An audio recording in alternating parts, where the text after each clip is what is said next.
Illusion. Shifters Forevermore. By Elle Thorne. Chapter 1. Meredith Morales, Associate Director of Forensic Sciences at Notre Dame, looked up from her computer screen. She was young for the position, but it came with a price. Meredith, Meri to most of her friends, but not to her boss, who was the one on the other side of the monitor calling her name, put on a smile, though she wasn't appreciative of the interruption. This was sacred research time.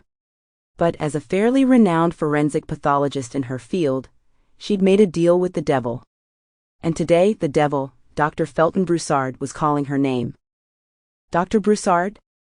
She took note of the pencil marks on his chest where he'd missed his pocket protector, the black rims on his thick glasses, and the receding hairline, but mostly she noted the harassed expression on his face. She'd seen that expression before, and she knew it meant someone important had called, requesting her services. "What can I do for you, Dr. Broussard?" He cleared his throat with a raspy hack. "Another harbinger of bad news. Your services have been requested." The very words she feared she'd hear.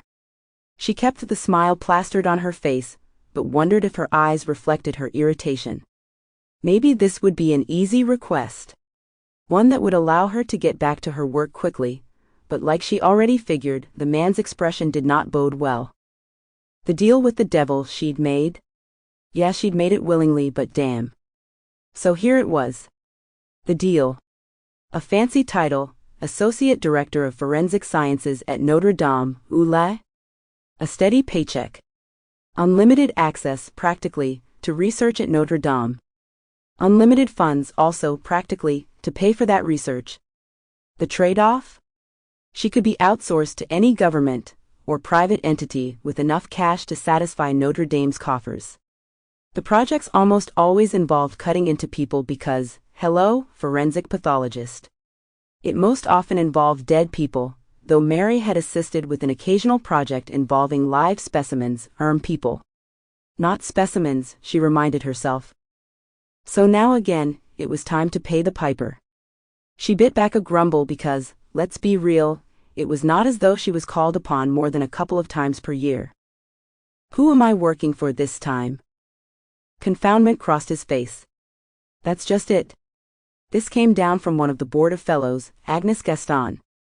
She sat back in her chair. The Board of Fellows. This was a new one on her. Usually it was the Department of Defense, or a specific 4-star general at the Pentagon, or the Center of Disease Control. Sample complete. Ready to continue?